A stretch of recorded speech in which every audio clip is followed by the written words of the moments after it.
Hi friends, അപ്പോൾ ഞാൻ പുതിയ വർഷത്തിൽ പുതിയ വീഡിയോയുമായിട്ട് എത്തിയിരിക്കുകയാണ്. ഇന്നത്തെ വീഡിയോ എന്ന് പറയുന്നത് ബിഗിനേഴ്സിന് വേണ്ടി ഒരു ഗ്ലാസ് പെയിൻറ്റിംഗ് ആണ്. ഗ്ലാസ് പെയിൻറ്റിംഗ് ചെയ്യാൻ ഒരുവിധം എല്ലാവർക്കും ഇഷ്ടമായിരിക്കും. ഗ്ലാസ് പെയിൻറ്റിംഗ് ചെയ്യാൻ ഇൻട്രസ്റ്റ് ഉള്ളവർക്ക് ഉപകാരപ്പെടുന്ന ഒരു വീഡിയോ ആണിത്. ചിലർക്ക് ഗ്ലാസ് പെയിൻറ്റിംഗ് എങ്ങനെയാണ് ചെയ്യേണ്ടതെന്ന് വരെ ധാരണ ഉണ്ടാവത്തില്ല. അപ്പോൾ എനിക്ക് അറിയാവുന്ന കുഞ്ഞു കുഞ്ഞു ഇൻഫർമേഷൻസ് നിങ്ങളുമായിട്ട് ഷെയർ ചെയ്യാൻ വേണ്ടിയിട്ടാണ് ഞാൻ ഇന്നത്തെ വീഡിയോയുമായിട്ട് എത്തിയിരിക്കുന്നത്. അത്യാവശ്യം ഇൻട്രസ്റ്റ് ഉള്ള ആർക്കും ചെയ്യാവുന്ന ഒരു മെത്തേഡാണിത്.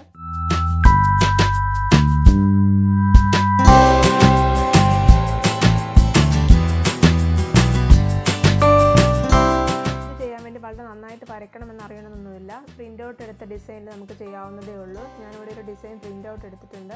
പിന്നെ ഞാൻ യൂസ് ചെയ്തിരിക്കുന്നത് ഗ്ലാസ് അല്ല, കാരണം ഇത് ബിഗിനേഴ്സിന് വേണ്ടിയിട്ടുള്ളതാണല്ലോ. കാരണം നമ്മൾ ആദ്യമേ ചെയ്യുമ്പോൾ തന്നെ നല്ല പെർഫെക്റ്റ് ആയിട്ട് വരണമെന്നില്ല. നമ്മൾ ചെയ്തേ പഠിക്കുകയുള്ളൂ. അപ്പോൾ OHP ഷീറ്റാണ് ഏറ്റവും ബെറ്റർ. OHP ഷീറ്റ് നമുക്ക് കടകളിലൊക്കെ അവൈലബിൾ ആയിട്ട് കിട്ടുന്ന ഒരു ഷീറ്റാണ്. ഇതുപോലത്തെ ഒരു പ്ലാസ്റ്റിക് ഇങ്ങനത്തെ ഒരു ഷീറ്റാണിത്. നമുക്ക് ഇതിൽ ചെയ്ത് നല്ല എക്സ്പെർട്ട് ആയിട്ട് നമുക്ക് ക്ലാസ്സിൽ ചെയ്യുന്നതായിരിക്കും നല്ലത്. ഇതിൽ ചെയ്താൽ ഗ്ലാസ്സിൽ ചെയ്യുന്ന അതേ ഒരു എഫക്റ്റ് തന്നെയാണ് നമുക്ക് കിട്ടുക. പിന്നെ ഗ്ലാസ് പെയിന്റ് ചെയ്യാൻ വേണ്ടി നമ്മൾ യൂസ് ചെയ്യുന്ന കളേഴ്സ് ഏതാണെന്ന് വെച്ചിട്ടുണ്ടെങ്കിൽ ഗ്ലാസ് കളേഴ്സ് ആണ്. ഫെവിക്രിലിന്റെ വാട്ടർ ബേസ്ഡ് ആയിട്ട് കളേഴ്സ് ആണ് ഇവിടെ എടുത്തിരിക്കുന്നത്. ഇതിൽ 10 ഷെയ്ഡ്സ് ഉണ്ട്. നമ്മളിത് വാങ്ങിക്കുമ്പോൾ ഇതിന്റെ കൂടെ തന്നെ ഒരു ഔട്ട്ലൈനർ കിട്ടും. അത് ബ്ലാക്ക് കളറാണ്. നമുക്ക് വേണമെങ്കിൽ അത് യൂസ് ചെയ്ത് ചെയ്യാം. ഞാനിവിടെ എടുത്തിരിക്കുന്നത് ക്യാമലിന്റെ ഗ്ലാസ് ലൈനർ ആണ് എടുത്തിരിക്കുന്നത്. ഇത് മെറ്റാലിക് ഗോൾഡ് ആണ് ഇതിന്റെ കളർ. ഞാനിത് എക്സ്ട്രാ വാങ്ങിയതാണ്. പിന്നെ നമുക്കൊരു ടേപ്പും കത്രികയാണ് വേണ്ടത്. ഇത്തരം സാധനം കൊണ്ട് നമുക്ക് ഈസി ആയിട്ട് ഗ്ലാസ് പെയിന്റിങ് ചെയ്യാം. അപ്പോൾ ഇങ്ങനെ ചെയ്യുന്നത് നോക്കാം. ആദ്യം തന്നെ ഞാനിത് പ്രിന്റ് ഔട്ട് എടുത്ത ഡിസൈനും OHP ഷീറ്റും ഒരു ടേപ്പ് ഉപയോഗിച്ച് ഇങ്ങനെ ഒട്ടിച്ചു വെച്ചു. കാരണം ഇത് നമ്മൾ വരയ്ക്കുന്ന സമയത്ത് നീങ്ങി പോകാനുള്ള ചാൻസ് ഉണ്ട്. അത് ഒഴിവാക്കാൻ വേണ്ടിയിട്ടാണ് ഞാനിങ്ങനെ അറ്റാച്ച് ചെയ്തത്. അതിനുശേഷം ഗ്ലാസ് ലൈനർ യൂസ് ചെയ്ത് ആ ഔട്ട്ലൈൻ ഇങ്ങനെ വരച്ചു കൊടുത്തു. വരയ്ക്കുമ്പോൾ ശ്രദ്ധിക്കേണ്ട കാര്യം താഴെ നിന്ന് മേളിലേക്ക് വരയ്ക്കാതിരിക്കുന്നതാണ് നല്ലത്. ഇതുപോലെ ഓരോ ലൈനിലും ഇങ്ങനെ വരച്ചു കൊടുക്കുക. എല്ലാവർക്കും ഫസ്റ്റ് ടൈമിൽ തന്നെ വരയ്ക്കുമ്പോൾ അത് അത്ര പെർഫെക്റ്റ് ആയിട്ട് വരണമെന്നൊന്നുമില്ല. നമ്മൾ വരച്ച് മാത്രമേ നമ്മളിങ്ങനെ പഠിക്കുകയുള്ളൂ. നമുക്ക് ഇൻട്രസ്റ്റ് ഉണ്ടെങ്കിൽ നമുക്ക് ചെയ്യാവുന്നതേ ഉള്ളൂ ഇത്.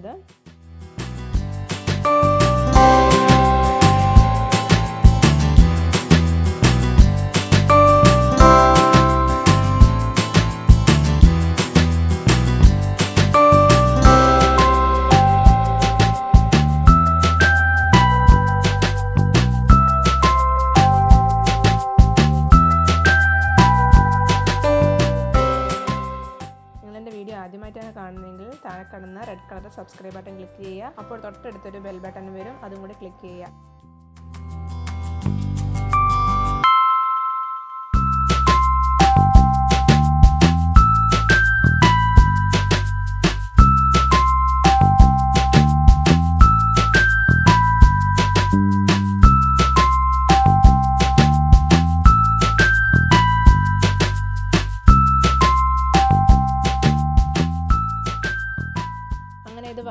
ഞാനിത് കംപ്ലീറ്റ് ചെയ്തു. അതിനുശേഷം ഇത് ഉണങ്ങാൻ വേണ്ടിയിട്ട് ഞാനൊരു 24 hour ഞാൻ വെയിറ്റ് ചെയ്തു. ഇപ്പോൾ ഇത് ഉണങ്ങിയിട്ടുണ്ട്. ഇനി നമുക്ക് കളർ ഫില്ല് ചെയ്യാം.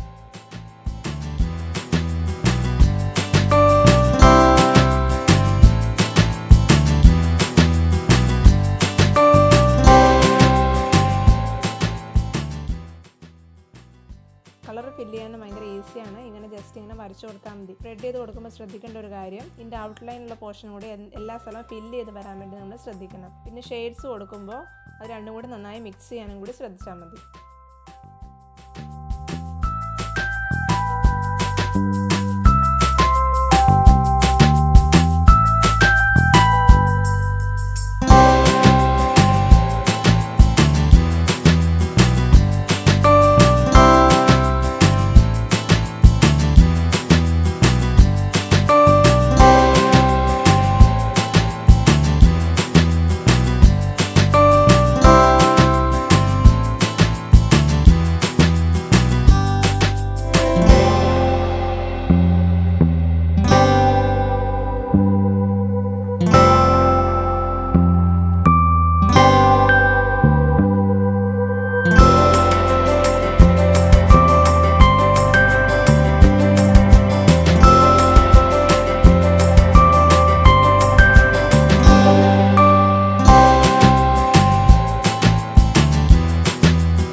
കൂടി ഞാൻ ചെയ്യുന്നത് കാണിച്ചു തരാം.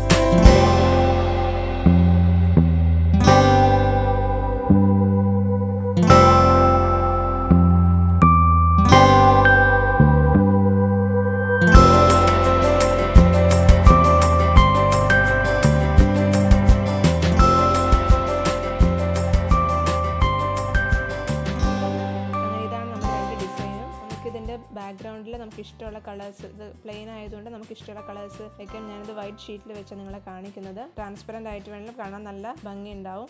ഇങ്ങനെ നമുക്ക് വീട്ടിലൊക്കെ ഫ്രെയിം ചെയ്തൊക്കെ വെച്ച് കഴിഞ്ഞാൽ നല്ല രസം ഉണ്ടാവും കാണാൻ വേണ്ടിയിട്ട്. അതുപോലെ നിങ്ങളൊന്ന് പരീക്ഷിച്ച് നോക്കണം. ഇൻട്രസ്റ്റ് ഉണ്ടെങ്കിൽ ആർക്കും ചെയ്യാവുന്നതേ ഉള്ളൂ. ഇത് കുട്ടികൾക്ക് പോലും ചെയ്യാൻ പറ്റുന്ന ഒരു മെത്തേഡാണിത്. അപ്പോൾ എല്ലാവരും നിങ്ങൾ ചെയ്ത് നോക്കണം. നിങ്ങൾക്ക് ഏത് ഡിസൈൻ ഇഷ്ടമായെന്ന് താഴെ കമൻറ്റിൽ പറയൂ കേട്ടോ. ഇഷ്ടമായെങ്കിൽ ഷെയർ ചെയ്യണം, സപ്പോർട്ട് ചെയ്യണം. അപ്പോൾ അടുത്ത വീഡിയോയുമായി വരുന്നവരേക്കും ടേക്ക് കെയർ, ബൈ.